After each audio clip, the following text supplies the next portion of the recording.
Attention, attention, le podcast des Petites Frousses, il contient des propos qui ne conviennent pas à tous. On va faire parfois des références à de la violence, des termes vulgaires et des sujets qui peuvent être perturbants pour certains. C'est à votre discrétion.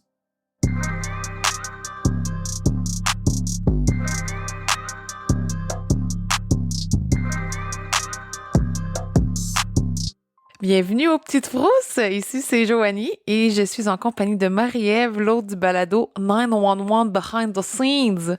Allô! Allô Marie-Ève!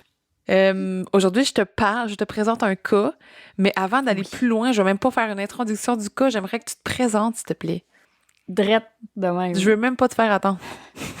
Ici là, il y a pas de préliminaire. Direct. À frette. À sec. Oui, j'ai le podcast 911 Behind the Scenes, qui est un podcast où je parle de mon métier qui est répartitrice 911.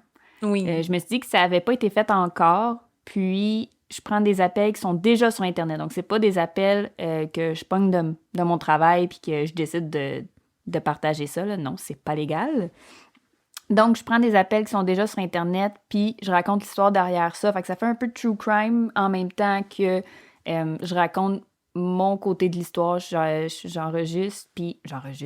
Je diffuse l'appel 911 puis je vais commenter genre dessus sur la job des répartiteurs. Ouais, puis c'est vraiment bon. Fait que je le recommande. Fait que t'es fine. Écoute, la raison pourquoi on est là, c'est qu'on va faire chacun un épisode, chacun sur nos balados respectifs, un sur les Petites Frousses puis un sur 911 Behind the Scenes. Je sais pas dans quel ordre ça va sortir, ça demeure un mystère, mais là, on en a juste le mien. Oui, pour madame. les Petites Frousses. Justement, le cas que je te présente, c'est un cas qui a un appel 911. En réalité, il y en a deux, mais il y en a juste un qui est disponible sur Internet. Et c'est le cas de Rebecca Zahau puis de Max Chaknai. Un cas avec des apparences très trompeuses. Tu vas voir. Là, t'en sais un petit peu parce qu'on en a parlé ensemble, mais... Oui, mais je m'en rappelle pas. Tu connais les grandes lignes. Au fur et à mesure que... Ouais, c'est ça. Tu connais juste pas mal at large. Puis même que je sais même pas si je me suis trompée avec une autre histoire dans ma tête. Fait que tu vois, ça va être une surprise. Ah ben mon Dieu, t'es là pour une maudite bonne aventure, je pense. Puis trigger warning, il va y avoir des mentions de suicide et d'agression sexuelle. Manque pas, hein? Ouais. Pour m'aider dans mes recherches aussi, j'ai lu le livre Death on Ocean Boulevard, Inside the Coronado Mansion par Caitlin Rotter. Si vous avez pas compris, inquiétez-vous pas, je vais le mettre sur Instagram quelque part. Caitlin est originaire de Montréal. Oh, il y a plein de choses que j'ai compris dans ton titre, sauf le titre original probablement. J'ai compris bête. Non! Je me disais, c'est qui bête? C'est qui bête? Je vais leur dire, juste pour être sûre. Death on Ocean Boulevard. Mon gars, j'ai lu un livre. C'est pas compliqué. Il est pris sur Kindle. Il va falloir que Kindle me sponsor. I'm waiting for you, Kindle. Fait que je vais commencer par vous parler de Jonah Chaknai. C'était un homme de 54 ans au moment des incidents. Puis Jonah Chaknai est un millionnaire, self-made. Bien riche, ça n'a pas de bon sens. Puis c'était grâce à sa carrière en cosmétique pharmaceutique, genre alternative au botox, traitement de beauté, liposuction. Puis ça paraissait qu'il utilisait ses propres produits parce que sa face est figée dans le temps. Puis c'est pas pour le juger, là, mais je vais mettre des photos sur Instagram et vous allez pouvoir avoir la même conclusion que moi, je n'en doute pas. Tu vois, ouais. En 1988, Jonah a fondé sa propre compagnie qui s'appelle Medicis Pharmaceuticals. Ah, si je parle tellement mal anglais. Medicis Pharmaceutical Corporation. I understand. Yeah, il est parti d'une compagnie. Cette compagnie-là est en grande partie responsable de son gros portefeuille. Il y a eu une période où Jonah Chaknai était le 9e PDG le mieux payé en Arizona. Pas gênant à mettre dans son CV. En 2011, Jonah avait 3 enfants, une fille et 2 garçons. Les 2 plus vieux étaient le résultat de son premier mariage avec une femme qui s'appelle Kimberly James. La seule progéniture de Jonah qui est présente dans l'histoire, c'était son plus jeune fils, Max, qui avait 6 ans à l'époque, qui était né le 7 juin 2005. Max était le fruit des entrailles de l'ex-femme de Jonah qui s'appelle Dina Chaknai. Dina, elle a gardé le même nom de famille même s'ils n'étaient plus ensemble parce que leur relation était très volatile entre Jonah et Dina. Les deux s'étaient mutuellement fait des plaintes pour violence conjugale durant leur mariage, puis ils ont divorcé en 2008. Une relation saine. Une relation saine, comme on les aime. La même année, en 2008, Jonah Chaknai s'est amouraché de Rebecca Zahau. Personnage principal. Rebecca était une femme de 32 ans, originaire de Birmanie en Asie. C'était une femme, là, je parle au passé, là, pas vous voler un punch, là, mais en tout cas. C'était une femme intelligente, sportive, elle parlait 6 langues, elle avait un bel avenir. Et Rebecca et Jonah s'étaient rencontrés dans une clinique d'ophtalmologie à Scottsdale, en Arizona, où Rebecca travaillait à l'époque comme technicienne en ophtalmologie. Jonah avait un rendez-vous pour, genre, checker son glaucome, puis à la place de se faire prescrire des gouttes, c'est Rebecca Zahau qui a tombé dans l'œil. J'étais tellement fière quand j'ai écrit ma joke avec cette tabarouette. Fait que c'est de même qu'ils se sont rencontrés. Celle-là, Écoute, je l'ai scripté, je l'ai tapé, le sourire fendu jusqu'aux oreilles. Je m'attendais pas. Pas humble, pas en tout à propos de ça. Alors voilà ma farce. Fait qu'ils se sont rencontrés au travail de Rebecca. À un certain moment dans la relation de Rebecca et Jonah, Rebecca a quitté son travail dans la clinique d'ophtalmologie pour s'occuper de la famille de Jonah à plein temps qui, lui, était plein aux os. Rebecca était beaucoup plus jeune que Jonah. Comme j'ai dit plus tôt, Jonah avait 54 ans puis Rebecca avait 32. Fait qu'il y a un petit écart. Puis Rebecca avait pas d'enfant. Leur relation a fait beaucoup jaser. Plusieurs étaient suspicieux, surtout à l'égard de Rebecca, parce que 1 an après sa rencontre avec Jonah, Rebecca avait été arrêtée pour un vol à l'étalage, puis elle avait plaidé coupable. Oh. Puis aussi, au début de sa relation avec Jonah, Rebecca était encore légalement mariée avec un autre homme qui s'appelle Neil Nalipa.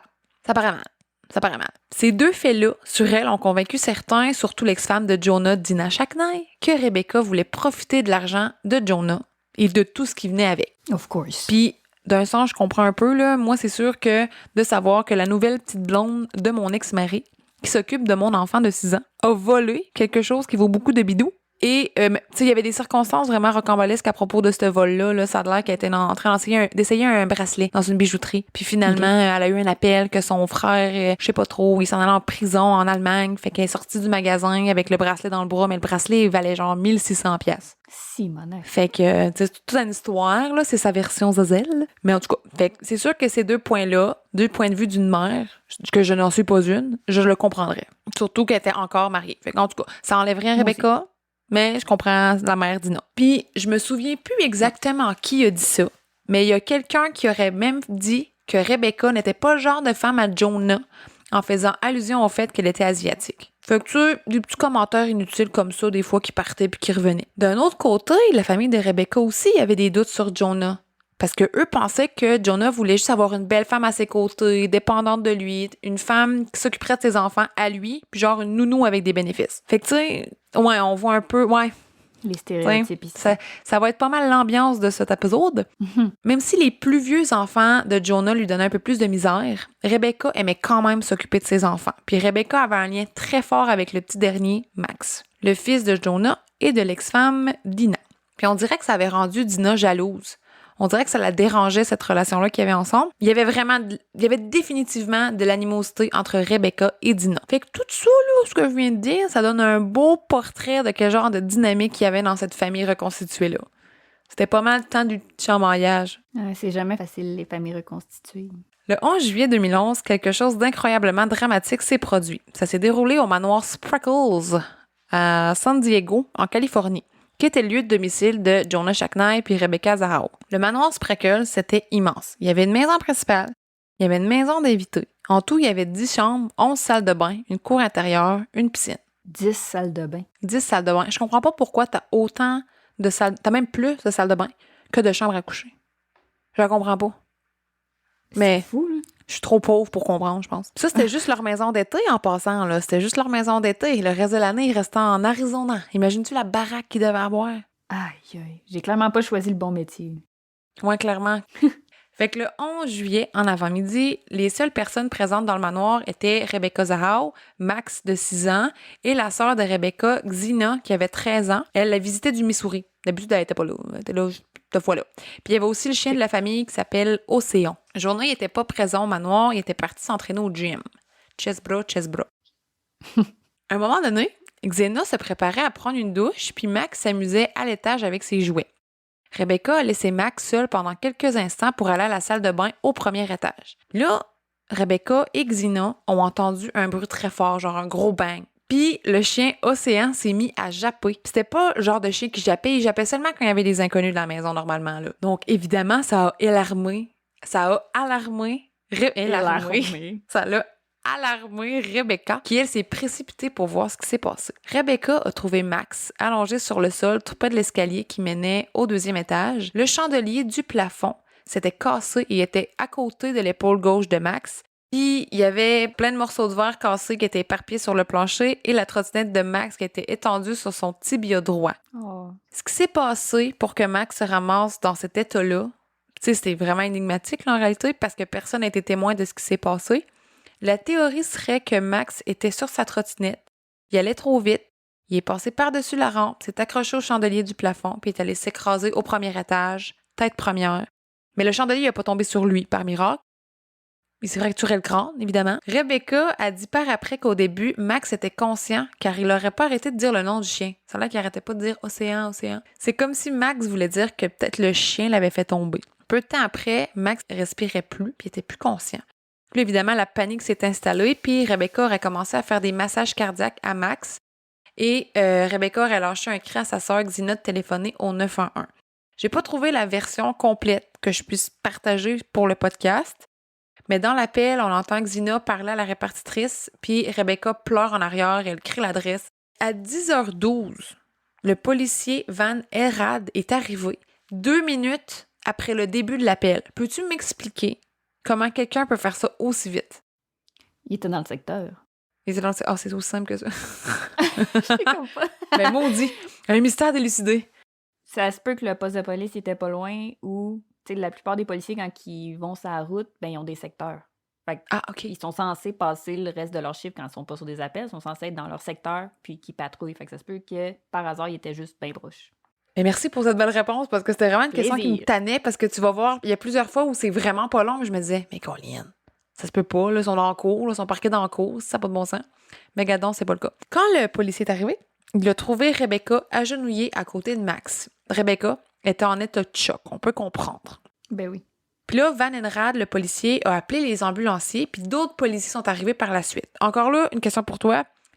Peut-être c'est quelque chose qui se fait pas ici, là, mais que le policier qui arrive appelle les ambulanciers par après, je pensais que ça arrivait tout en même temps.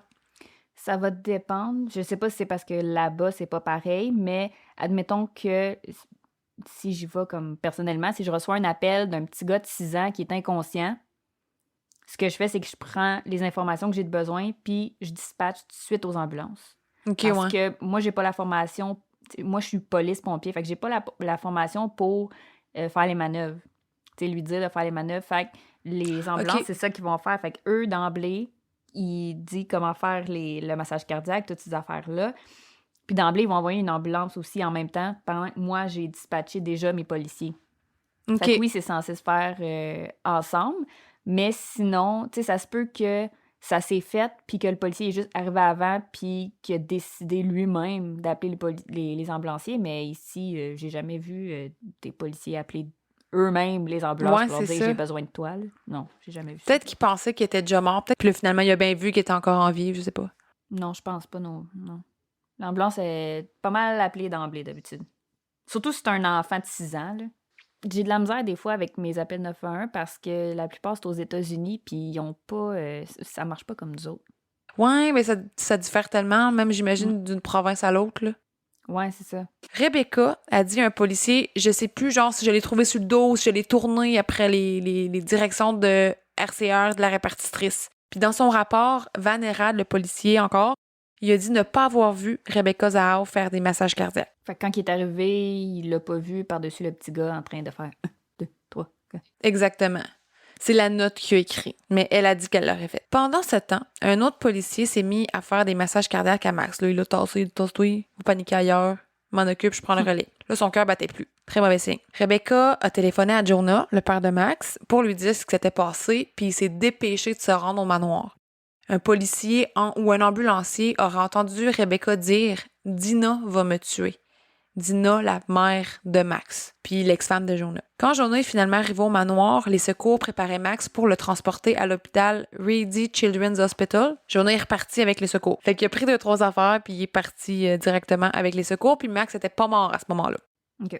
Une fois à l'hôpital avec Max, Jonah a téléphoné à Rebecca pour lui dire qu'il aimerait mieux qu'elle vienne pas.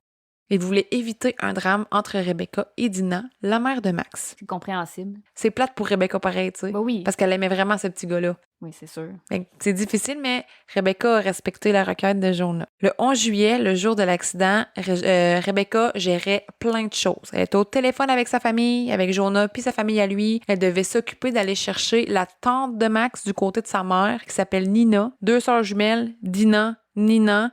Les deux se ressemblent pas, mais pas pantoute. C'est des jumelles non identiques, mais ils ont le même nom. Fait que c'est bien mêlant, mais Nina Romano, parce qu'elle est pas mariée avec Jonah Shacknai, puis Dina Shacknai. En tout cas, c'était pas clair, mais toi, Ouais, tu comprends?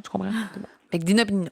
Quand Rebecca est allée chercher Nina, la tante de Max, faut dire que les femmes se voyaient pas souvent, mais Nina a trouvé que Rebecca était vraiment bizarre, qu'elle avait vraiment un comportement pas comme... Elle était bizarre. Puis là, Nina posait des questions à Rebecca dans la voiture en lien avec ce qui était arrivé à Max.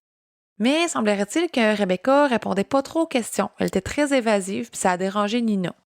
C'est à partir de ça que des gens se sont mis à spéculer que peut-être que Rebecca avait plus tort qu'elle le disait par rapport à l'accident de Max. Pourtant, ça se peut qu'elle soit juste en état de choc puis qu'elle sache pas comment gérer ses émotions aussi. Écoute, elle sait pas ce qui s'est passé, elle peut bien être évasive, là. C'est ça. Elle peut pas être là, peut pas te dire ce qui s'est passé. Elle était pas là. Elle l'a pas vu. Elle peut pas inventer. Elle est arrivée, c'était fait. Toujours le 11 juillet, le jour de l'incident, Rebecca textait Jonah pour prendre des nouvelles. Jonah a écrit par message texte à Rebecca vers 17h. C'est affreux ce qui se passe. Puis Rebecca répond « Je sais, chérie, je n'ai pas de mots. Je pense à toi et à Max. Il va s'en sortir. » Rebecca était positive malgré tout.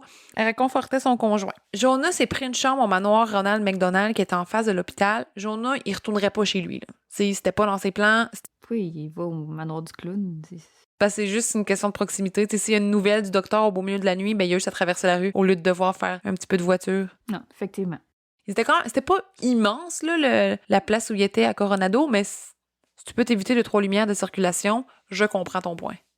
Surtout s'il y a une urgence. Journée, il passe se coucher. On est rendu le 12 juillet, le lendemain de l'accident de Max. Rebecca a transporté sa sœur Xina à l'aéroport pour qu'elle retourne au Missouri, elle qui était présente durant l'accident, puis elle a trouvé quelqu'un pour s'occuper du chien Océan.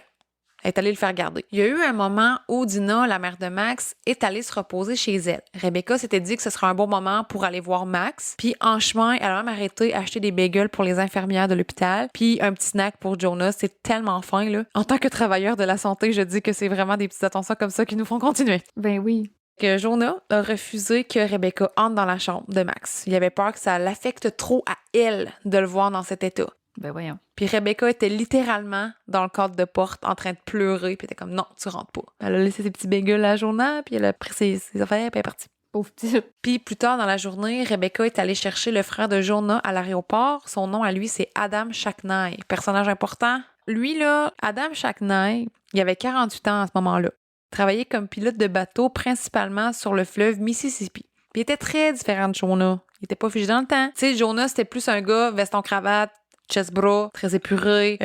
Tu voyais que c'était un homme sérieux. Pas que Adam était pas sérieux, mais c'était vraiment juste pas le même genre de gars. Lui, c'était genre jeans bleus du Pentagone, il portait des boucles d'oreilles, il allait jurer, il allait se gratter la poche en public. Tu comprends? Du fat form.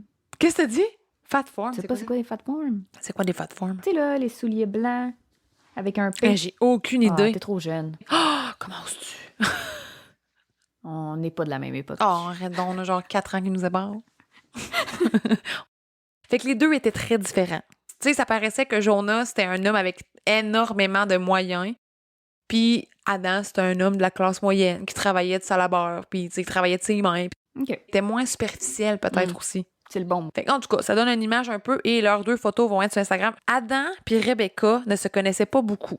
Les deux s'étaient vus quelques fois, mais sans plus. Ils s'entendaient bien, mais tu sais, pas... ils allaient se faire salut, mettons. Veux-tu une bière, Rebecca? Oui, merci Adam. That's it. Courtoisie. C'est ça, politesse. Voilà. Le soir du 12 juillet 2011, Rebecca, Jonah et son frère Adam ont soupé ensemble à un restaurant qui s'appelle le Fish Market. Rebecca était silencieuse durant ce souper. Ils ont parlé un peu les trois de l'accident de Max. Jonah a questionné Rebecca. Tu sais, après tout, c'est un peu inquiet, là, c'est normal. Mais Rebecca répétait que, je sais pas qu'est-ce qui s'est passé, je sais pas.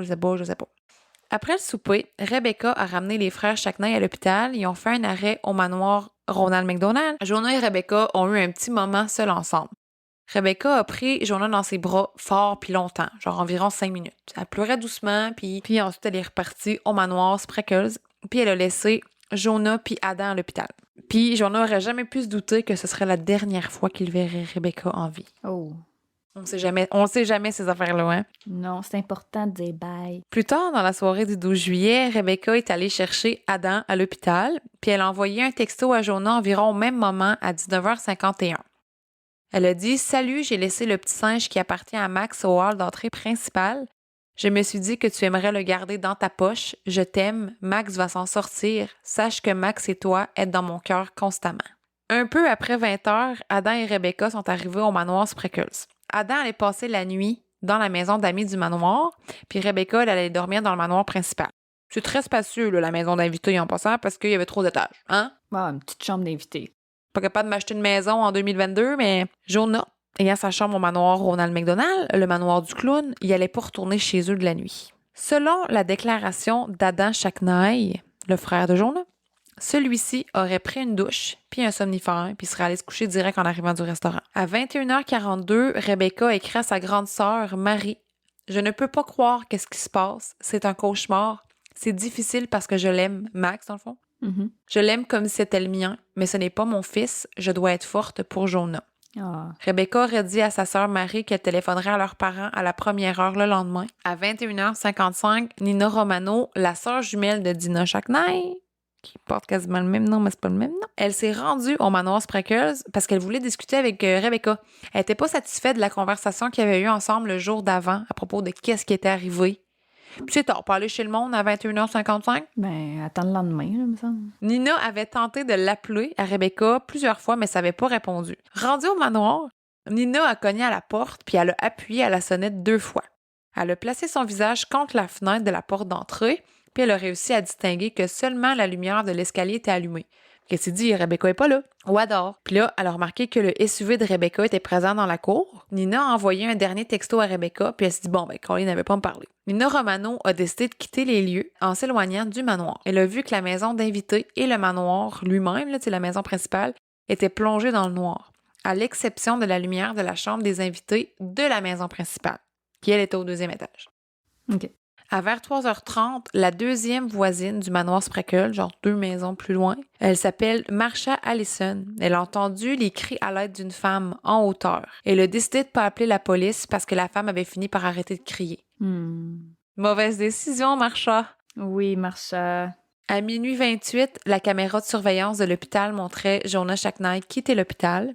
À minuit 48, 20 minutes plus tard, Jonah a téléphoné à Rebecca à partir de sa chambre au manoir Ronald McDonald. Il n'y a pas eu de réponse. Jonah a laissé un message vocal d'environ 1 minute où il pleurait et disait avoir reçu le triste pronostic que dans le meilleur des cas, Max ne serait plus capable de parler ou de marcher. Colin. À minuit 50, Rebecca ou quelqu'un a téléphoné à la boîte vocale du cellulaire de Rebecca, aurait écouté le message qu'a laissé Jonah et l'aurait ensuite supprimé. On va reparler de ça plus tard, de pourquoi j'ai dit Rebecca ou quelqu'un. OK.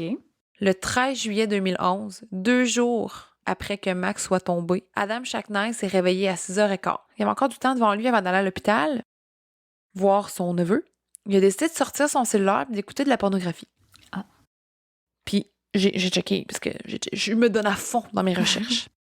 En 2011, le modèle le plus récent, c'était un iPhone 4. C'est 3,5 pouces d'écran. Je voulais juste donner cette perspective inutile à tous et à toutes. Fait qu'après cette fête, battre les couilles en neige. Adam est allé prendre une douche, puis il s'est habillé. Adam pensait aller en ville, se chercher un déjeuner puis un café vite fait avant d'aller à l'hôpital. Fait qu'il a dit, je vais aller demander à Rebecca de m'accompagner. De toute manière, il connaissait pas le coin, puis c'est elle qui le conduisait un peu partout. À 6h40 du matin, Adam Shacknai est sorti de la maison des invités. En sortant, il a aperçu quelque chose d'étrange du coin de l'œil. Dans la cour intérieure du manoir Spreckles, il y avait quelqu'un de pendu du balcon du 2e étage de la maison principale. Il s'est approché et Adam a réalisé que c'était Rebecca Zhao qui pendait du balcon du 2e étage de la maison principale. À 6h48, Adam Shacknai a téléphoné au 911.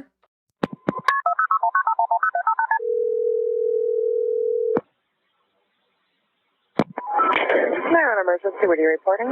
Yeah, I got a girl hung herself in the guest house of, it's on Ocean Boulevard across from the hotel, same place that you came and got the kid yesterday.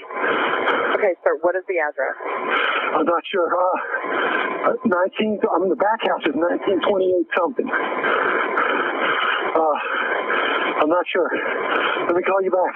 Okay, sir, is she still alive? I don't know. Okay.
get the address? No, sir. I need the address.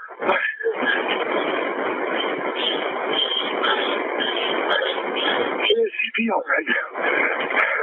You came here yesterday to pick up a little boy. Okay, sir. I wasn't working yesterday. I don't know what you're talking Check your about. records.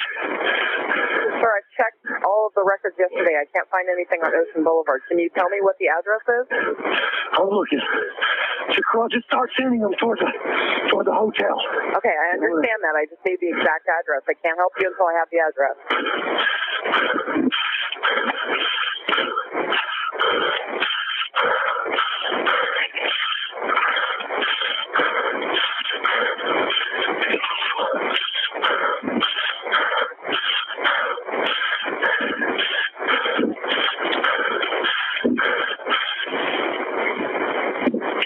1043 Ocean Boulevard. 1043 Ocean. Okay, Yeah. is he still alive? I don't think so. Okay, let me get the fire department. Here, please. Sir, hang on. Let me get the fire department on the phone to help you, okay? Hang on just a minute.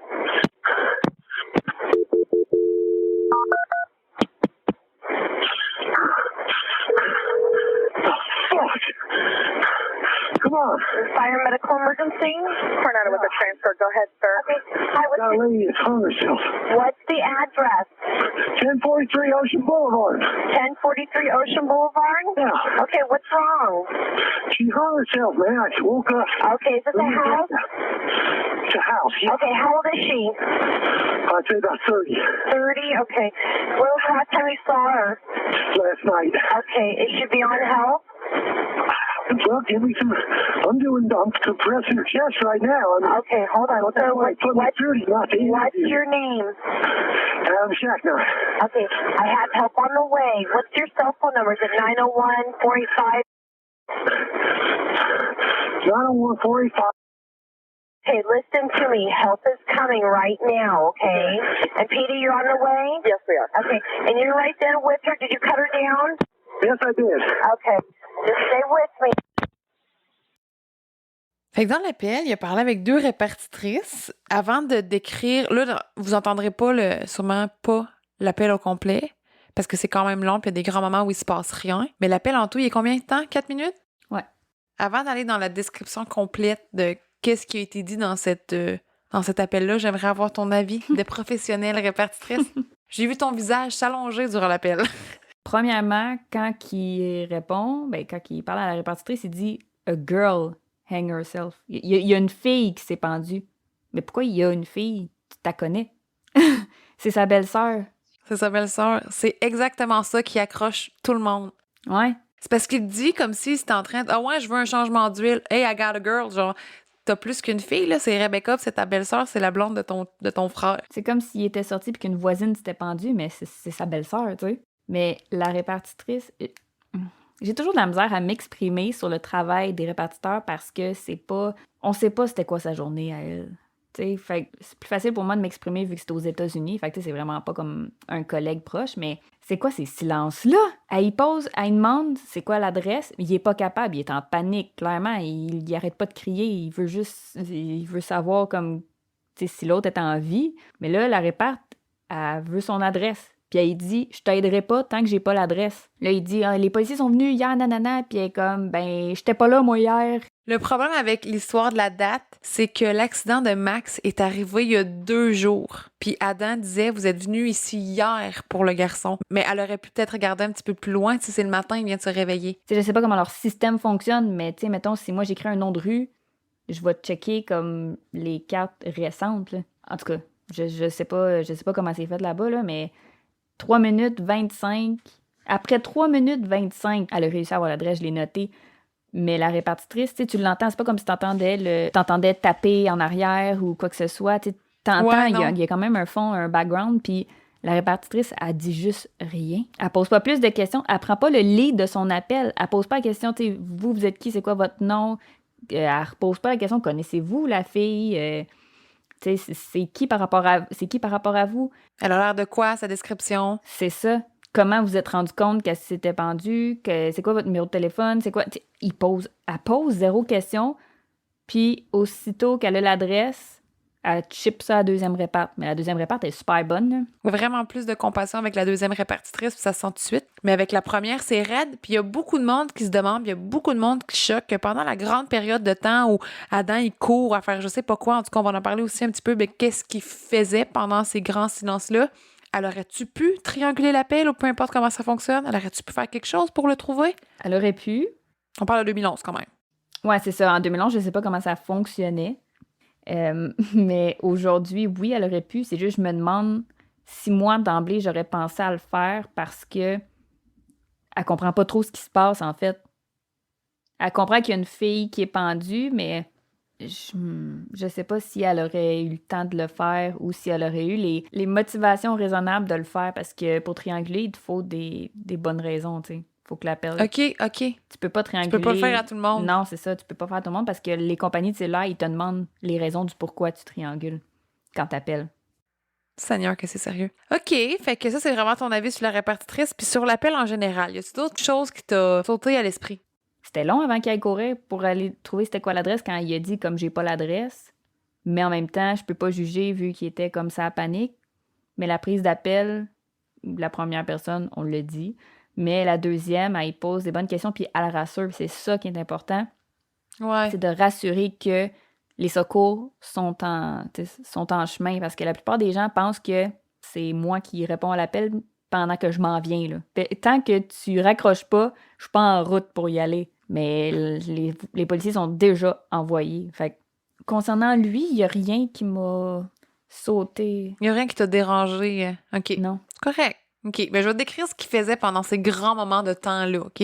Adam aurait raconté plusieurs versions de ce qui s'est passé ce matin-là.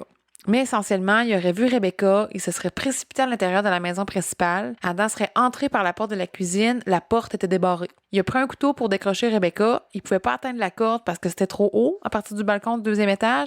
Il a pogné une table qu'il y avait dans le cour en bois, la patte de la table en montant dessus a cassé. C'était bien compliqué. Finalement, il a réussi, il a coupé la corde, elle est tombée. Il a commencé à faire des massages cardiaques. Fait qu'il aurait tout fait ça. Ouais, il a tout fait ça pendant qu'il courait partout. C'est une grande cour. Là.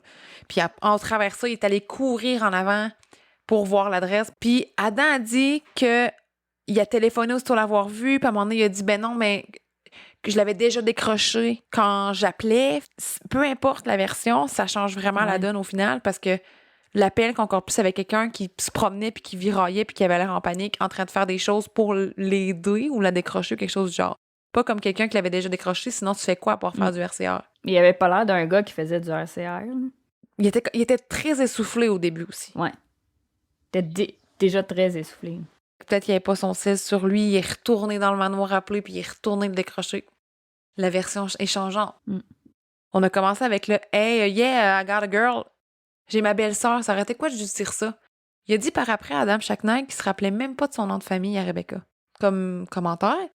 Il a dit aussi, elle est pendue à la maison des invités. Mais non. Non, elle était pendue à la maison principale. Tu vois, ça, je l'avais pas entendu. Puis comme on a dit tantôt aussi, la date. Vous êtes venus 2 jours plus tôt. Ça se peut que c'est la panique, mais il y en a que ça les a dérangés comme s'ils voulaient pas nécessairement que la police trouve l'adresse. Il y en a qui pensent que c'est ça qui s'est passé. Je pense que c'est poussé, ça.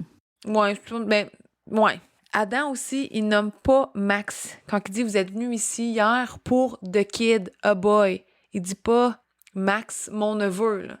C'est vrai. T'sais, il a l'air de vraiment se distancer, mais encore là, c'est la panique. Rebecca était clairement morte, là.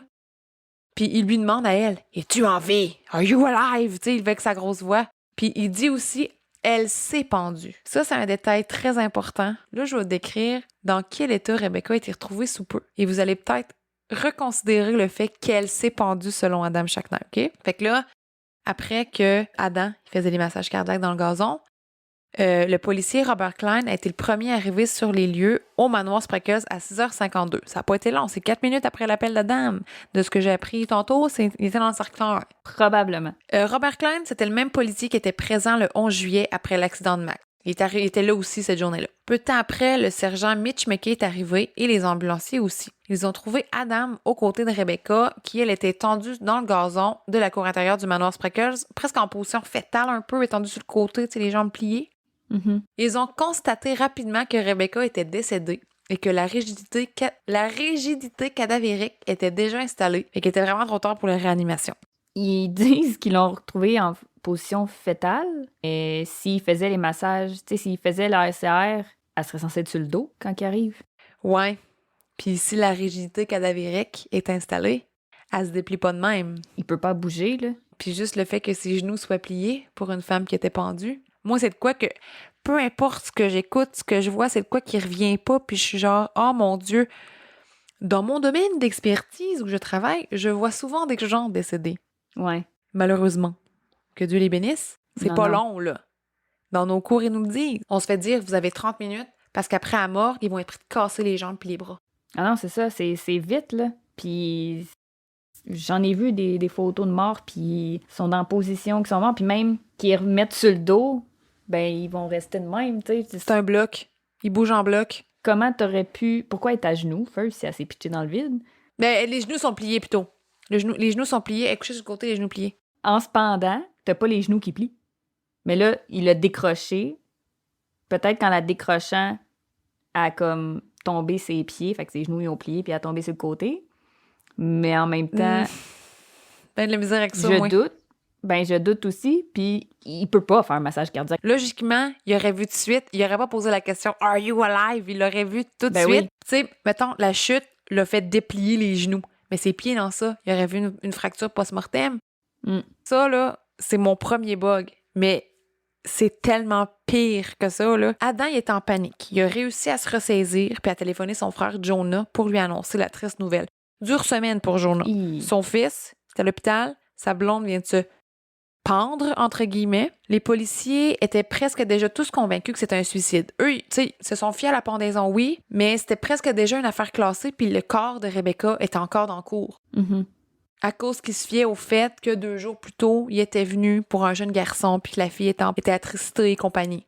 Fait qu'eux, ils ont fait comme 1 + 1, ok, c'est pas compliqué. Mais là, on va parler du corps de Rebecca, parce que c'est ça qui vient fucker le chien.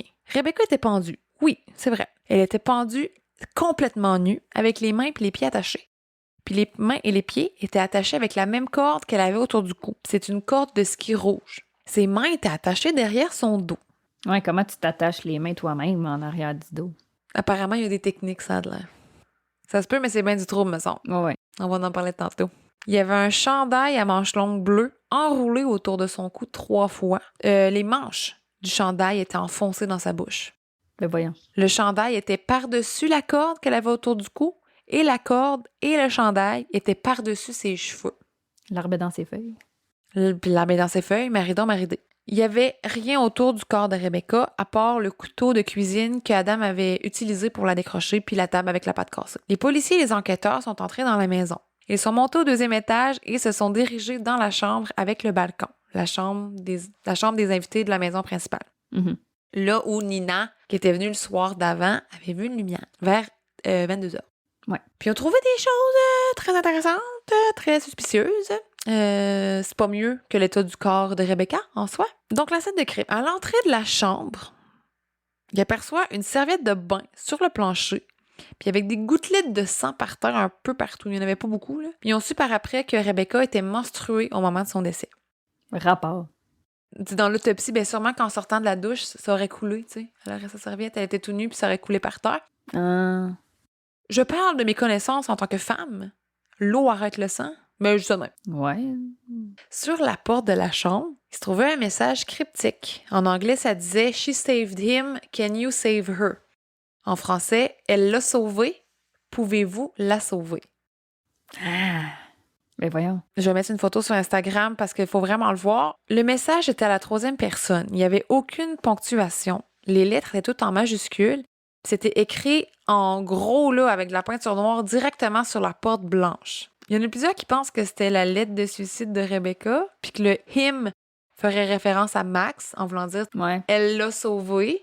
Elle a sauvé Max en faisant le RCR. Puis « her », ben c'est « elle, peux-tu la sauver ?» Le fait qu'elle soit pendue. Moi, la première affaire que personnellement j'ai pensé là, en voyant ça, c'est un tueur en série sadique qui joue à décadence. Là. Ouais, moi aussi. Genre, je trouve que c'est très lugubre.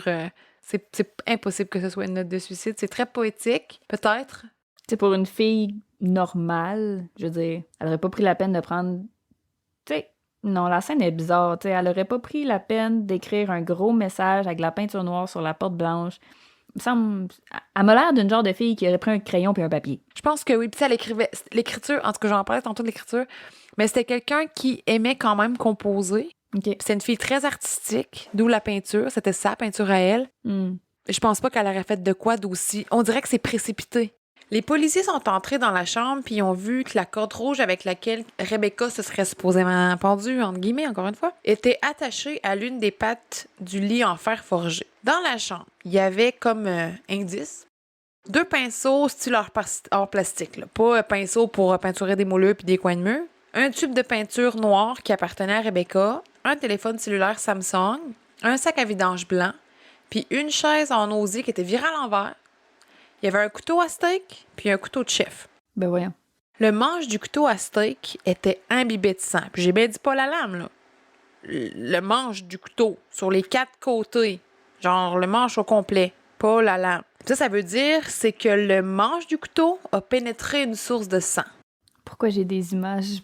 Tes images vont sûrement, malheureusement, à la bonne place. Ah, ouais. Ouais. Ah! On va en reparler plus Voyons. tard. Sur le balcon, les policiers ont remarqué qu'il était vraiment, vraiment sale puis poussiéreux. Puis on pouvait voir des traces de pieds nus en forme en V. OK, ouais, comme... Ils pointaient pas dans la même direction. En tout cas, je vais mettre la photo sur Instagram, ça va être plus facile. Puis il y a une autre place où il voyait juste un bout d'orteil comme si elle avait été sur la pointe des pieds. Si je me trompe pas, c'est le pied droit. Plus tard, ça a révélé que les empreintes de pieds, c'était bel et bien les empreintes de pieds nus à Rebecca. Puis les enquêteurs ont aussi trouvé une trace d'une seule botte. Mais c'était supposément la botte d'un policier, dans le fond, qui est allé voir sur le balcon puis il a pilé dans la saleté. Ce qui est très broche à foin, soit dit en passant. On va se dire les vraies affaires. Après avoir vu l'état de la chambre, les policiers ont décidé que c'était le temps de sortir le tape jaune puis que le manoir Spreckles était une scène de crime. Le mot s'est répandu rapidement, ça s'est rendu jusqu'aux médias. Puis il y a une station télévisée qui a décidé d'envoyer un hélicoptère pour survoler le manoir vers 9h du matin, 2 heures après l'arrivée du policier. Mais tabarnak, ils ont filmé Rebecca Zahau morte, Ben non. nue, attachée dans la cour, puis ça a passé aux nouvelles. Ben non. Ça a passé aux nouvelles. Je comprends qu'il n'y avait rien pour la cacher, pour pas contaminer le corps, parce que là, c'était une enquête tout, mais c'est tellement un manque de respect Oh, mon sans Dieu. nom, là. Puis le fait que Pourquoi ça donne... T'es qui pour sortir... Tu sais... Je peux même pas former une phrase pour dire à quel point c'est ridicule. Ça n'a pas de sens. Ah, c'est dégueulasse. Puis c'est live, en direct, là. Qu'est-ce que ça te donne? En tout cas, c'est juste choquant. Puis ils sont juste venus chercher Rebecca pour l'autopsie à 19h15 le soir. Puis Rebecca, comme je viens de dire, elle était pas couverte. Fait qu'elle est restée sous le soleil de la Californie pendant 12 heures. C'est juste pour donner une petite idée de quel point l'enquête en général puis le travail des policiers, je suis pas la personne pour critiquer leur travail, mais ils auraient pu faire un petit peu plus. Ouais, ça, c'est pas fort. Juste un petit peu. La station de télévision, là, elle est chier. On se permet les gros mots. Pendant ce temps-là, à l'hôpital, Jonah Shacknai était à l'hôpital avec son ex-femme Dina, la mère de Max, justement, à cause de Max. Puis là, elle voyait bien qu'il filait pas. Puis là, il a dit que Rebecca s'était suicidée. Puis là, Dina était comme, ouais, qu'est-ce que tu me racontes? Puis Jonah a regardé Dina dans les yeux et a fait semblant de se poignarder dans le ventre et il a dit, et je cite, « honneur asiatique ». Hein? Je vais expliquer qu'est-ce que ça veut dire. What the fuck? Jonah Shacknai a dit dans son entrevue avec la police le 13 juillet, en faisant allusion aux origines asiatiques de Rebecca, je le cite là, « C'est simplement qu'il voit les choses différemment en termes de responsabilité. Je ne peux pas m'empêcher qu'elle se sentait en partie responsable de l'accident de Max. » Fait que là, je vais décortiquer tout ça, ce que le conjoint de Rebecca a dit, la personne avec qui elle partageait sa vie. Le geste qu'il a fait de se poignarder dans le ventre, c'était pour imiter le harakiri ou le seppuku. C'est une forme de rituel de suicide par éventration qui était pratiqué au Japon jusqu'en 1868. Rebecca était originaire de Birmanie, c'est en Asie aussi, là. Le rituel était commun auprès des samouraïs pour éviter la honte d'être détenu captif durant la guerre. Donc, ils prenaient un couteau ou une épée, puis ils s'ouvraient l'abdomen, puis ils mouraient. On a tous déjà vu ça dans un film, là, un film de samouraï. Mais c'est pas comme ça qu'elle est morte. C'est comme ça que le chanteur des colocs qui s'est suicidé. Ah, c'est vrai? Je savais pas ça. Pourquoi je sais pas ça? Je suis trop jeune. Mais je vais démentir ça tout de suite à propos de Rebecca parce que je trouve ça tellement, encore une fois, irrespectueux de la part de quelqu'un qui partageait sa vie avec elle. Ça faisait même pas partie de ses croyances. Elle croyait pas en l'honneur asiatique, puis il aurait dû le savoir. le faire nu va à l'encontre de tout ce qui s'attrait de l'honneur asiatique. C'est comme une manière de réacquérir son honneur, le redonner à sa famille. Puis ça, c'est pas moi là, qui dis ça, c'est les mots de Sam Louis, un expert en suicide d'honneur asiatique. Ben, c'est bizarre que c'est la première chose qu'il a faite, là, quand il le dit à son ex-femme. Là. Pourquoi faire ça? Ordinaire, Jonah. Le 14 juillet 2011, à 10h18 du matin, le docteur Jonathan Lucas a procédé à l'autopsie de Rebecca Zahau. Il y avait 5 agents de force de l'ordre qui étaient présents. Je sais pas si c'est commun. Le rapport final de l'autopsie contenait 19 pages, puis je vais faire un petit résumé de ce qui a été dit dans l'autopsie. Les analyses toxicologiques ont démontré qu'il n'y avait ni trace d'alcool, de drogue ou de médication dans le corps de Rebecca Zahau. Il y avait des écorchures et des contusions partout sur le corps de Rebecca, à son dos, son abdomen, ses bras, ses jambes, en bas des fesses. Il y avait des traumas à la tête. Puis le rapport du docteur Lucas disait blessure consistante avec l'impact avec des grosses plantes sous le balcon. Parce que tu sais, si elle est tombée en bas du balcon, les pieds attachés, ça se peut très bien qu'elle n'ait pas tombé droite. C'est graphique un peu comme image, mais... il y avait du sang sur sa cuisse, pas une coulisse, mais comme si quelque chose avait imprégné du sang sur elle. Peut-être un manche de couteau, justement. Un manche de couteau, on en parlait tantôt. Les pieds de Rebecca étaient très sales comme le balcon, donc ça concorde. Il n'y avait aucune empreinte sur le corps de Rebecca, ni dans la chambre d'ailleurs, à part les siennes. OK. Docteur Lucas a jugé qu'aucune agression sexuelle avait eu lieu parce qu'il n'y avait pas de traces de sperme. On va dire les vrais affaires. Cher, Docteur Lucas. Il n'y a pas besoin d'avoir du sperme Pour être agressé. pour une agression sexuelle. Là. Écoute, on n'est pas en 1920, mon chum, mais selon lui, c'est pas le cas. Mais là, trigger warning, je vais reparler du couteau, fait que skipper 30 secondes si ça vous intéresse pas. Tu te souviens du couteau? Il y a beaucoup de gens, puis je pense moi aussi, là, que le couteau, il a servi pour pénétrer Rebecca, parce qu'il y avait du sang sur les 4 côtés. On le sait qu'elle était dans sa semaine, puis l'empreinte sur sa cuisse fit vraiment avec l'empreinte du couteau. Là. Genre, elle fit presque exactement. Ça a été ça ma première idée. Mais il n'y a pas eu d'agression sexuelle. Il n'y a pas eu de sperme. Ouais, non, c'est ça. Mais on dirait que, je m'excuse là, pour les images, là, j'essaie de comprendre comment tu pourrais prendre un couteau puis pénétrer quelqu'un. Tu sais, je veux dire, la lame, la personne qui fait ça doit tenir la lame. Je sais vraiment pas, avec un gant épais. Il y a des gants qui ont été trouvés dans la maison, mais il disait qu'il n'y avait pas assez de traces d'ADN dessus. Ils ont trouvé une paire de gants comme de dehors, là, Ouais. sur la table du salon. Un gant en latex seul, dans un... C'est un crawl space, ça s'appelle. Ils ont trouvé un gant là, il n'y avait pas assez d'ADN dessus. Ah, ouais. Il me semble. S'il y a eu une personne, clairement, qu'il n'aurait pas laissé ses mitaines là. Ça serait stupide un peu. Mais ça serait peut-être l'erreur. Hein? Il y en a plein qui ont fait des erreurs vraiment niaiseuses dans des meurtres et des crimes. Puis tu dis, ils se sont pas fait pogner, mais Chris. Le nœud que Rebecca avait autour du cou était un nœud coulant. Classique. Puis les nœuds qui étaient aux poignets et aux chevilles étaient des nœuds de cabestan. C'est similaire au chiffre 8. Ces types de nœuds sont reconnus comme étant des nœuds marins ou d'amarrage. C'est pas exclusif aux marins, mais c'est généralement dans ces eaux-là qu'on va trouver ces nœuds. Oh mon Dieu! Des nœuds de marins d'amarrage. Adam travaille sur des bateaux. C'est le lien que je faisais dans ma tête avant ta petite joke plate. Là. Aucun ADN n'a été retrouvé sur la corde, même pas celle de Rebecca. Le couteau qu'a utilisé Adam Shacknai pour décrocher n'avait aucune empreinte, même pas les siennes. Ben là... Écoute, moi, soit qui checkait vraiment comme tout croche, parce que ça a l'air... En tout cas, c'est une affaire de swab. Il faut que tu en fasses plusieurs fois, plusieurs swabs sur un item. Ou quelqu'un qui a pris des gants pour tout. C'est sûr que tu ne trouveras pas l'ADN, c'est quelqu'un qui a mis des gants tout le long. Mais je peux pas croire que le couteau qu'il a pris pour la descendre, il y avait rien dessus. Ça, c'est impossible. Je peux pas croire qu'au minimum, ça a pas fait sonner 2-3 petites alarmes dans la tête de quelqu'un qui faisait l'enquête. Mais ouais, c'est bizarre. Docteur Lucas a déterminé que Rebecca était décédée vers 3h du matin le 13 juillet. Puis la conclusion de l'autopsie était basée sur nos découvertes, l'historique et les circonstances du décès telles qu'ils sont actuellement connus. La cause du décès est jugée comme étant un suicide par pendaison. Signé le docteur Jonathan R. Lucas, médecin légiste. Voilà. Je vais laisser un lien pour l'autopsie complète quelque part dans la description de l'épisode, parce que c'est intéressant, c'est en anglais. Fait que là, ils sont en train de me dire que malgré tout ça, ça a été déclaré comme étant un suicide. Il n'y avait pas assez de preuves, dans le fond. Il y en a. Quand tu as un manque de preuves dans une direction ou l'autre, tu prends pas la plus facile. Tu vas juste dire qu'il n'est pas résolu ton cas.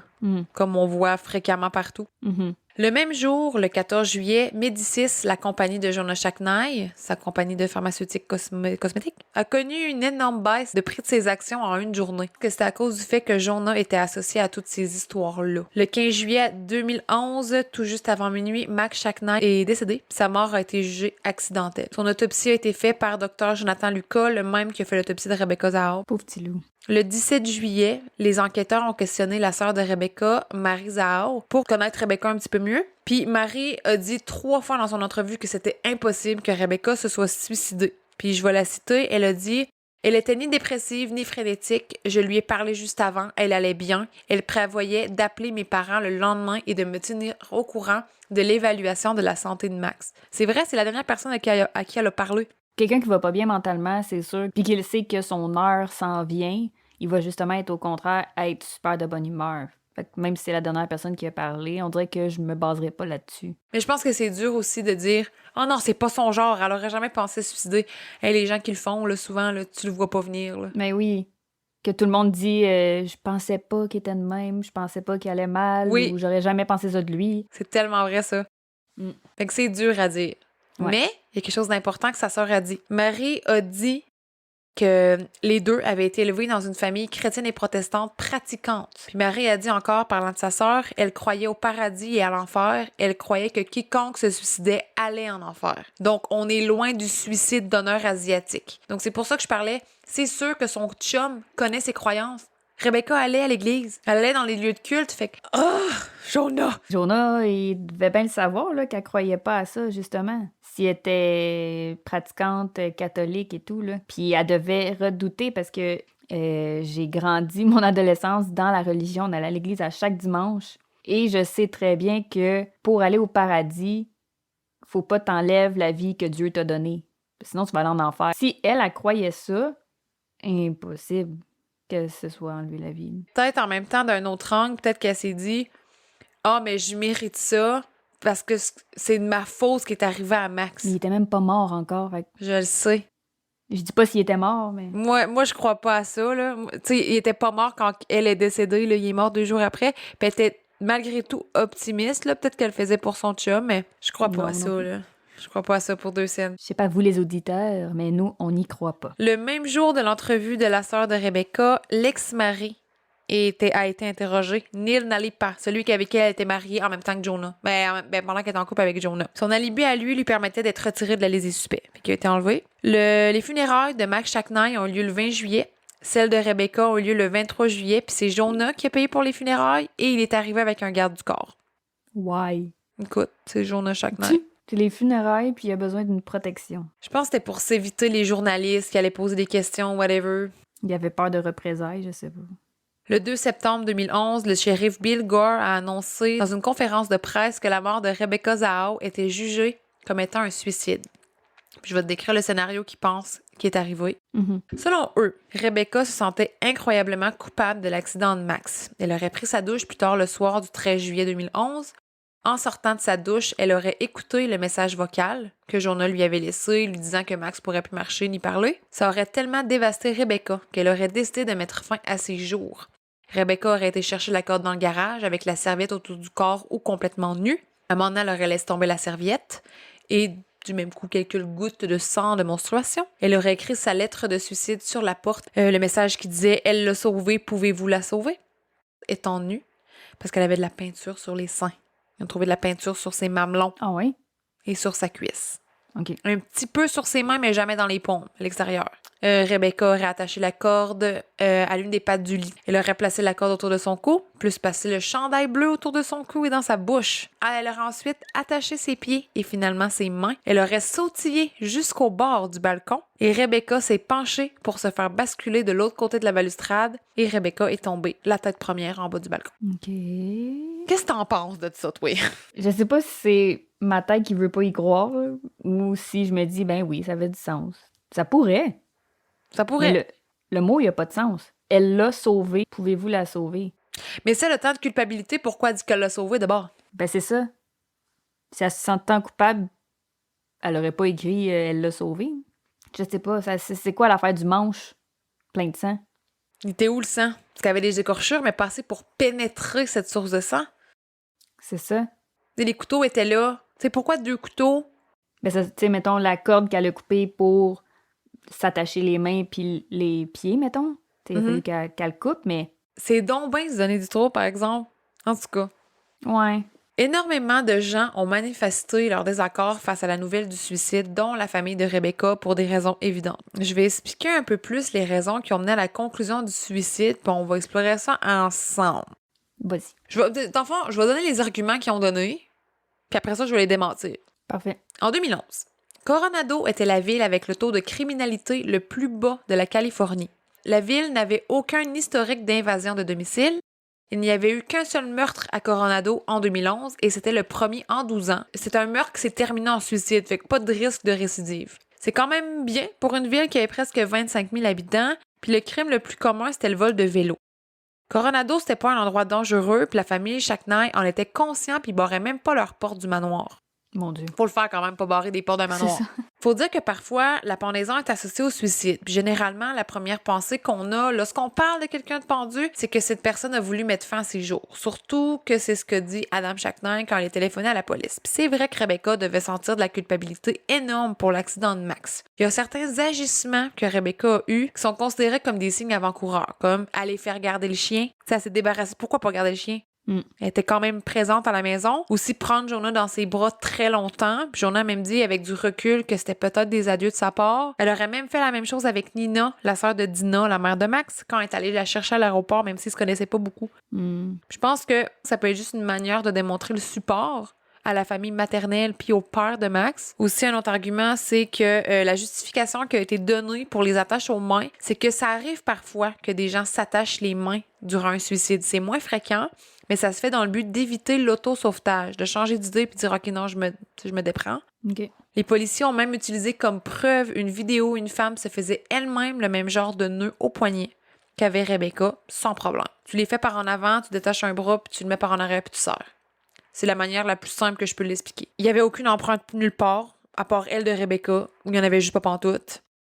Ça a traversé l'esprit de certains que Rebecca avait peut-être plus de choses à se reprocher qu'on pense. Qu'elle avait peut-être été responsable de l'accident de Max pour vrai. Elle avait peut-être trop joué avec. Bading, badang, il a pris le bas. Peut-être qu'elle avait pas aidé non plus, comme elle avait dit qu'elle avait fait, comme le policier qui a dit « Ah, ben, je l'ai pas vu faire le RCR. » Mais t'es pas toute seule, elle était avec sa petite sœur. Ouais, ben, elle s'en allait dans la douche. Fait qu'elle, elle a Ah. comme rien vu. Il y en a qui pensent aussi que Rebecca, c'est la sœur de Rebecca qui a joué trop rough avec Max, puis que Rebecca a voulu cacher ça. Fait que c'est pour ça qu'elle s'est débarrassée de sa sœur vite aussi en la ramenant à l'aéroport, puis que là, Rebecca vivait avec le fait de devoir cacher ce qui s'est passé réellement dans l'accident. Il y a un docteur qui a dit à Dina et à Jonah Shacknai que Max n'aurait pas pu avoir un RCR dans les 2 minutes après sa chute, comme Rebecca a dit qu'elle a fait, parce que sinon, c'est dommage, n'aurait pas été aussi grand. OK. Là, c'est sûr que Jonah et Dina, ils ont fait des films là, dans leur tête. Là. Tu dis, là, on va y aller pour le meurtre. Y a-tu quelque chose en particulier, toi, qui te revient en tête, que tu dis c'est clair, c'est un meurtre, ou genre... Il y avait même pas des empreintes de Rebecca sur la propre corde qu'elle avait sur elle. Fait que ça, je la comprends pas. Clairement, qu'il va en avoir des empreintes ou de l'ADN, t'as pris toi-même la corde pour te l'attacher. C'est comme impossible. C'est plutôt que c'est flagrant que c'est pas un suicide. C'est ça. Peu importe ce qui est arrivé, c'est juste que c'est flagrant. Tous les éléments pour le suicide sont démentis, là. Premièrement, là, je pense que la chose la plus importante, c'est que je peux pas m'imaginer qu'une femme se suicide nue, attachée comme ça, puis le faire dehors. Ça, je peux pas accepter ça comme explication. C'est vrai, hein? Quand tu sais que, genre, le monde va te voir, que tu vas être dehors dans ta cour, que sa famille qui est pratiquante va voir ça, que des enquêteurs vont voir ça, que de risquer que Jonah la trouve. Ouais, pourquoi être nue, ça marche pas? Fait que Rebecca se serait supposément suicidée dans l'heure suivant l'écoute du message vocal de Jonah. Mais l'heure du décès, selon le médecin légiste, serait à 3 heures du matin. Ben là, c'est 3 heures plus tard. Petit hic en partant. La conclusion des enquêteurs et le rapport d'autopsie concordent pas. Il n'y a aucune preuve que c'est bel et bien elle qui a écouté le message vocal parce que la police n'a pas collecté les empreintes sur le téléphone cellulaire et que le message vocal a été supprimé. Les documents recueillis de Verizon et AT&T ne révélaient même pas qui avait laissé le message. Donc, aucune manière de savoir si c'était bel et bien le message de Jonah. Apparemment qu'il voulait pas fouiller dans le téléphone, il avait peur d'effacer d'autres informations. Finalement, ils ont réussi, mais finalement, ça disait que c'était pas bon. Ben voyons. C'est bien vague qu'est-ce qui s'est passé, puis ça s'est étendu sur plusieurs années, si je me trompe pas. Il y a aussi le fait que la voisine, Marsha Allison, a entendu des cris à l'ordre vers 23h30. C'est vrai. J'avais oublié. La journée que Max a eu son accident, puis que les policiers et tout sont arrivés, il y a aussi une thérapeute qui est arrivée sur place qui s'appelle Karen Hancock. Puis ça a l'air que ça arrive souvent dans des événements troublants. Je sais pas si tu peux confirmer que ça arrive, là. Je pense que s'il arrive quelque chose de très traumatisant, il y a des intervenantes qui peuvent venir en soutien. Mais déjà dans l'auto, me semble, c'est ça qui me... Non, peut-être pas déjà dans l'auto. Je sais qu'à Montréal, eux, ils ont des équipes spécialisées puis qui se promènent en auto eux-mêmes, là. Ah, OK. Ah, parle-moi de ça, oui. La thérapeute a évalué Rebecca et a pu donner une description de son comportement. Elle est restée sur place pendant près de 2 heures au manoir pour faire son évaluation. Ce qui en est sorti de l'observation de la thérapeute sur Rebecca le jour de l'accident de Max, c'est que bien sûr, elle était bouleversée, elle pleurait, elle était anxieuse, elle avait les mains qui tremblaient, mais il n'y avait aucun signe de dépression, puis elle n'a pas indiqué qu'elle ressentait de la culpabilité. Puis ça, c'est l'opinion d'une thérapeute, d'une professionnelle. Diplômée. Ça, c'est très important comme détail, la culpabilité. Puis je pense, moi, je me trompe peut-être, que la culpabilité, c'est quelque chose qui te ronge à long terme. C'est pas quelque chose qui te frappe d'un coup sec. Non, c'est vrai. Si c'est arrivé 3 mois après, j'aurais regardé cette histoire-là d'un œil différent. Le sang menstruel de Rebecca a été retrouvé sur le plancher près de la chambre, mais nulle part ailleurs dans la maison. Même pas dans la chambre. Il a fallu qu'elle aille dans le garage pour chercher la corde. Il a fallu qu'elle va dans la cuisine pour le couteau. Il a fallu qu'elle va dans une petite pièce chercher sa peinture. Mais il y a juste 3 gouttes en avant de la porte. Ben voyons. Il y en a pas dans la chambre, même pas dans la chambre. Ah, c'était même... Ouais. C'est étrange aussi qu'elle a voulu mettre fin à ses jours, faire souffrir encore plus Jonah, comme j'ai dit un peu tantôt. Max, il était même pas décédé. C'est ça. Puis pourquoi elle parlerait d'elle sur son message à la 3e personne? L'écriture sur la porte a été examinée par des experts qui se nomment des graphologues, si je me trompe pas. Et selon les analyses, l'écriture sur la porte ne serait pas celle de Rebecca. En plus. Puis elle avait vraiment une écriture fine puis douce. La pendaison est associée au suicide, mais c'est également associé à l'exécution. Quand moi, je vois l'état dans lequel Rebecca a été retrouvée, moi, je pense tout de suite à une exécution. Une humiliation publique. Tu sais, pourquoi... Je crois, OK, les mains, mais pourquoi les pieds? C'est vrai, hein? Tu peux même pas monter par-dessus la balustrade. Puis, il faut pas oublier que Rebecca a été retrouvée complètement nue, puis comme on dit, c'est très rare. Il y a seulement 8% des suicides qui sont faits nus. C'est pas beaucoup, là. Wow. Elle rajoute ça attaché, puis le chandail autour du cou, sérieusement? Vous allez nous faire Ouais, croire. je comprends pas ça. Pourquoi elle aurait fait ça? Pour pas faire de bruit? Tu t'en fous, tu vas mourir. C'est ça. Je comprends pas Quelqu'un qui veut vraiment mourir, là, il se donnerait pas tout ce mal-là. Il ferait pas une mise en scène. C'est ça. Aussi, les suicides d'une auteure comme celle-là, c'était 9 pieds, là. C'est très rare. C'est plus commun dans les exécutions.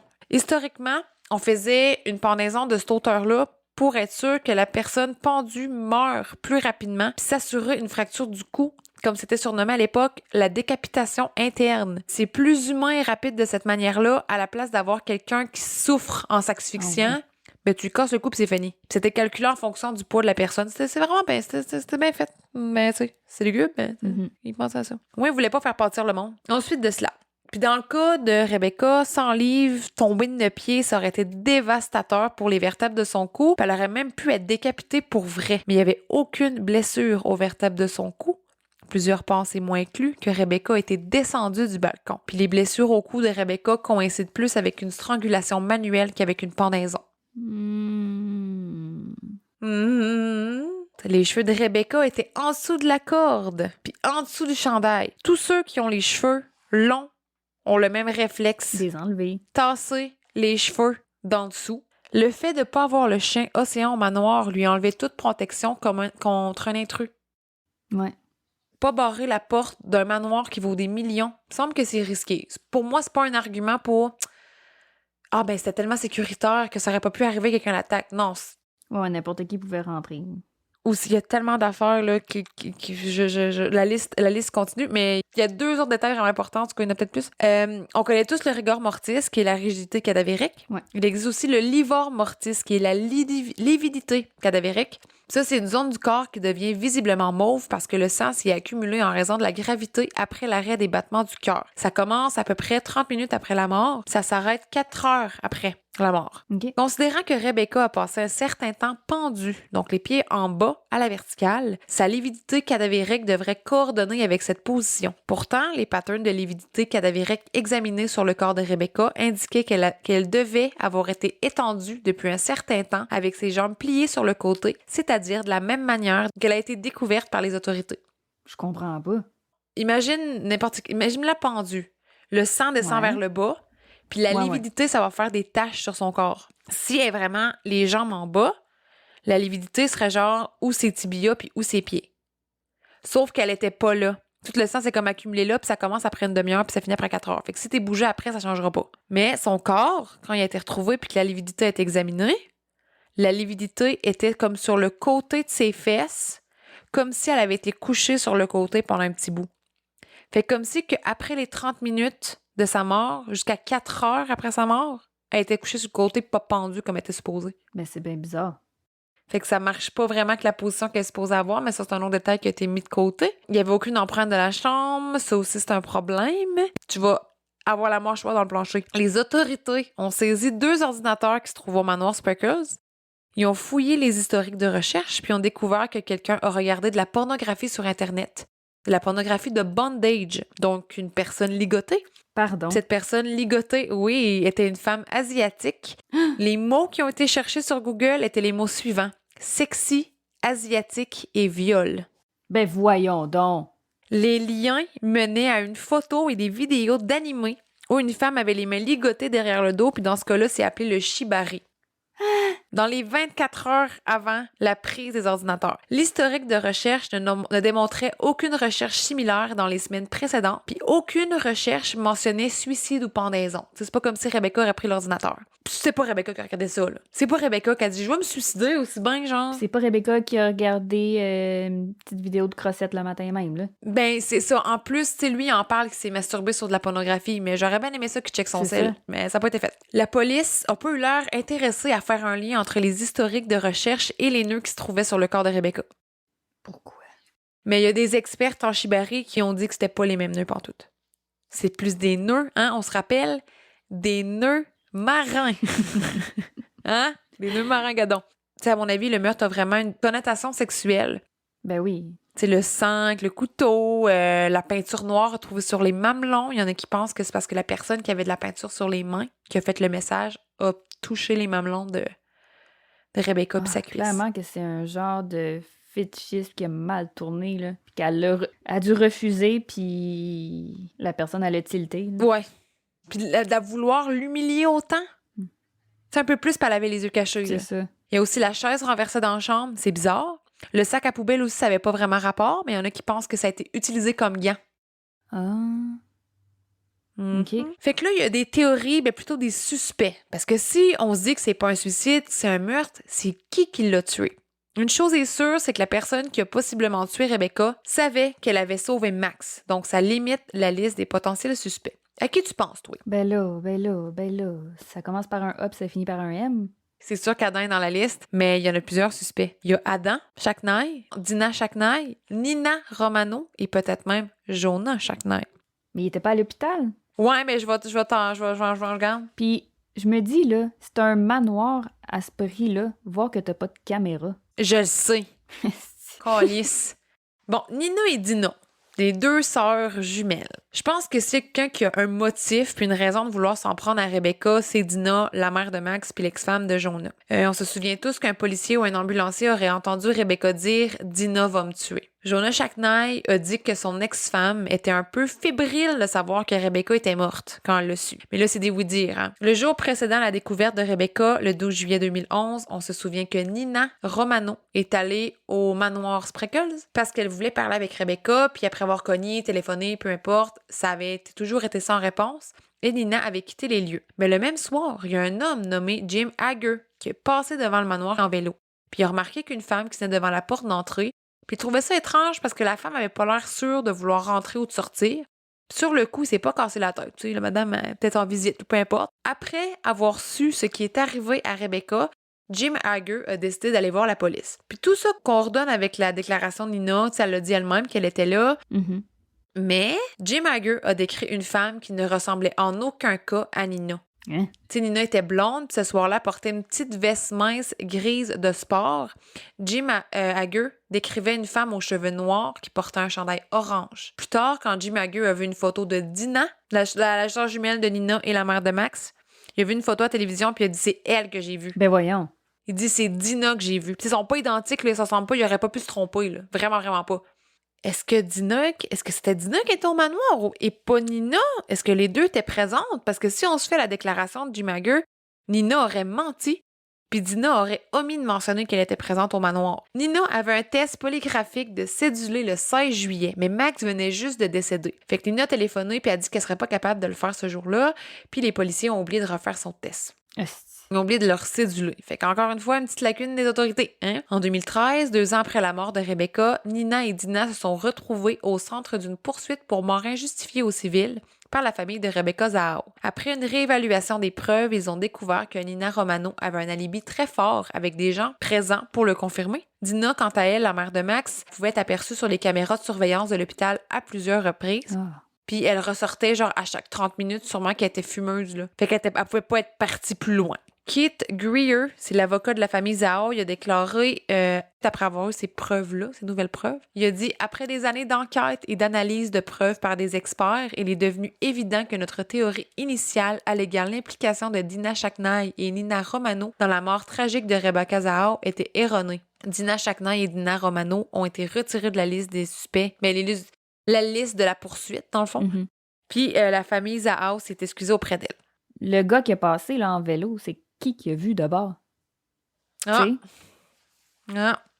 Prochain suspect, l'ex-mari de Rebecca. Jonah et Marie, la sœur de Rebecca, ont dit des choses à propos de l'ex-mari de Rebecca qui ont mis la puce à l'oreille à plusieurs. À la base, le mariage de Rebecca et Neil Nalipa était un mariage arrangé par le père de Rebecca. C'était pas un couple bien heureux. Selon lui, selon son ex-mari, Rebecca aurait été infidèle pour la majorité de leur relation, puis Neil Nalipa était parfois violent envers sa femme, selon Marie, la sœur de Rebecca. Il y avait des problèmes de drogue, il y avait de la difficulté à garder un emploi stable, puis une fois, Neil et Rebecca étaient en voiture, puis Neil a dit qu'il allait jeter la voiture en bas d'un pont avec les deux dedans. C'était très toxique comme relation. Après leur divorce en 2011, Neil téléphonait et écrivait à Rebecca sans cesse. Mais à mon avis, c'est pas possible que Neil ait su pour Max et Rebecca en si peu de temps. Ils habitaient même pas dans la même région, puis il y avait un alibi. Fait que c'est pas lui. Prochain suspect, c'est Jonah. Là, t'étais comment il est pas là? Ouais, mais attends. Normalement, le partenaire de vie de la victime est presque toujours pointé du doigt dans un homicide. Est-ce que Jonah, il y avait des comportements incriminants?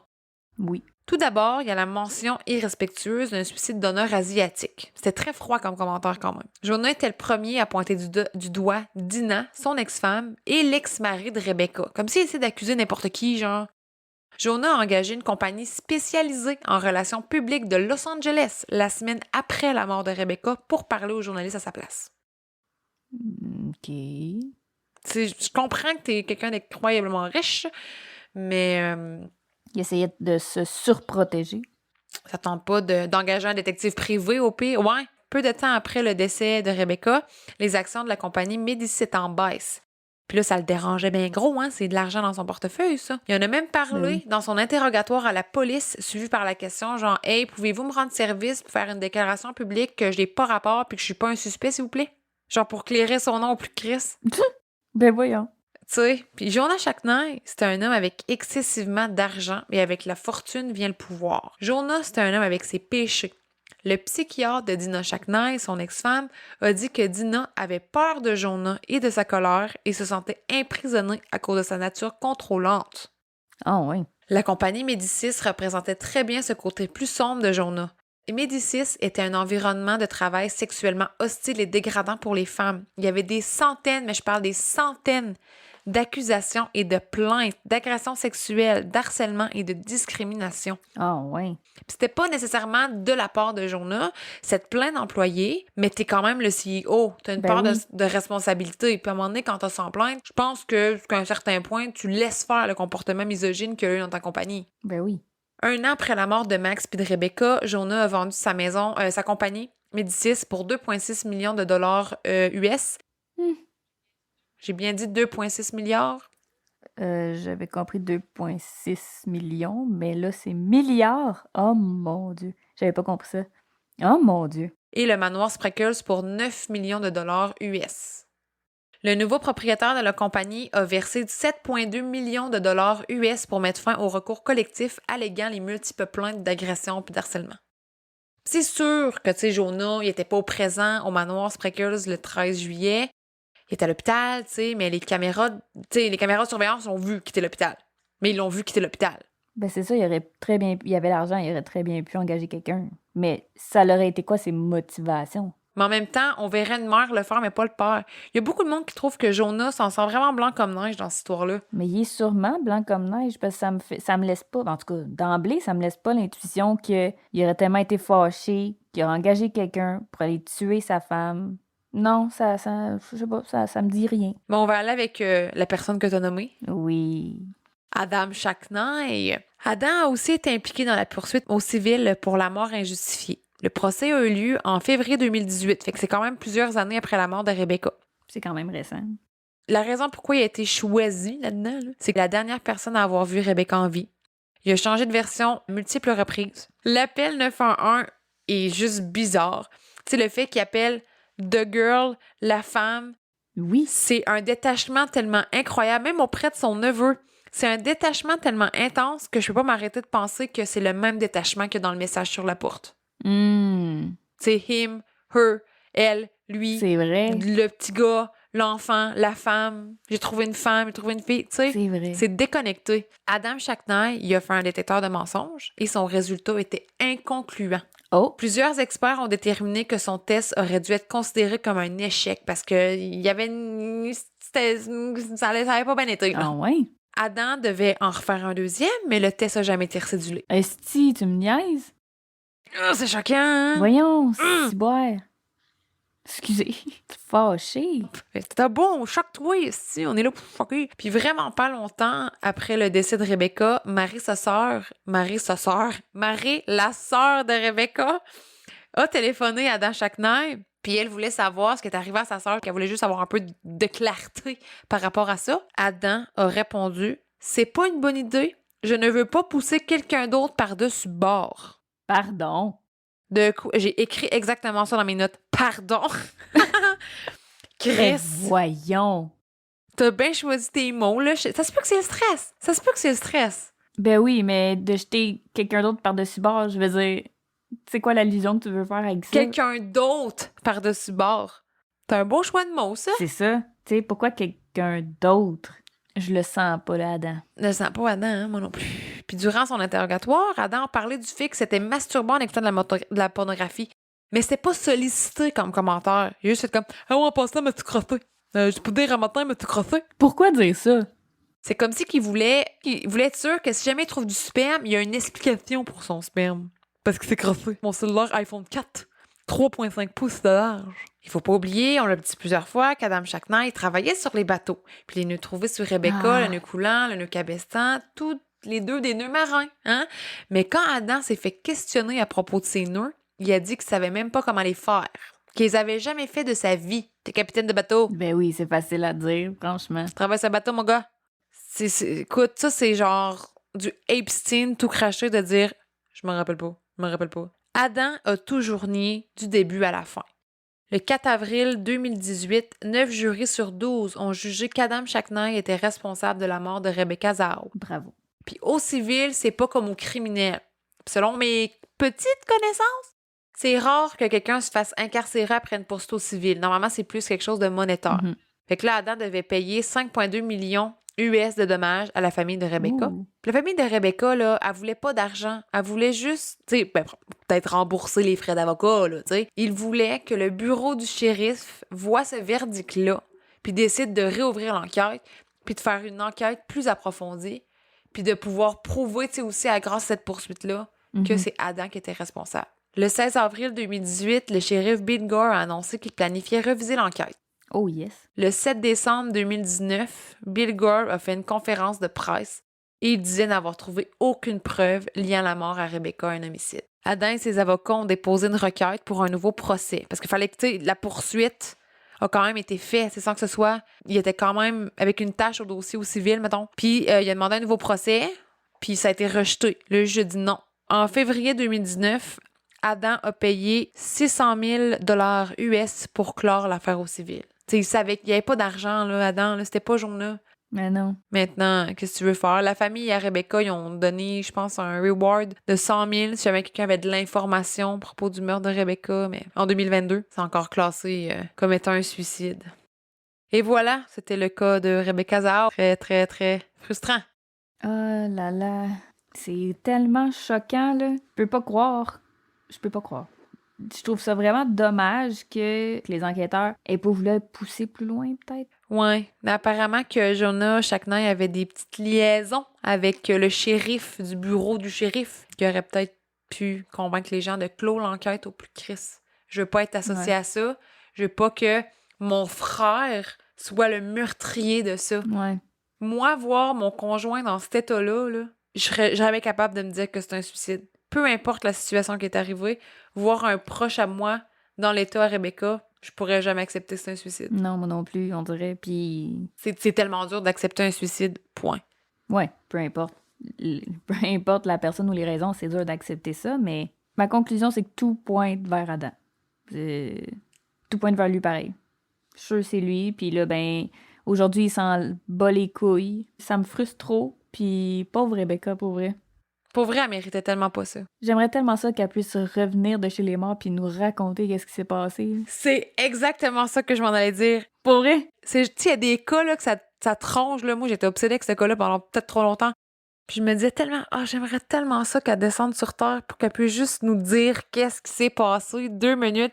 Il y a beaucoup de gens qui croient au suicide aussi. Là. J'ai vu des forums créés juste pour ça, pour dire que ça prouvait que c'est un suicide. Écoute, Ah ouais. justice à Rebecca. Merci pour ta belle histoire tragique et fâchante. Puis ben, la prochaine fois qu'on va se parler, ça va être à mon tour de te raconter une histoire.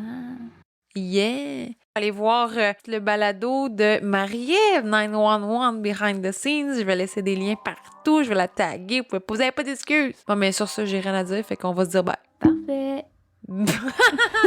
Bye! Bye.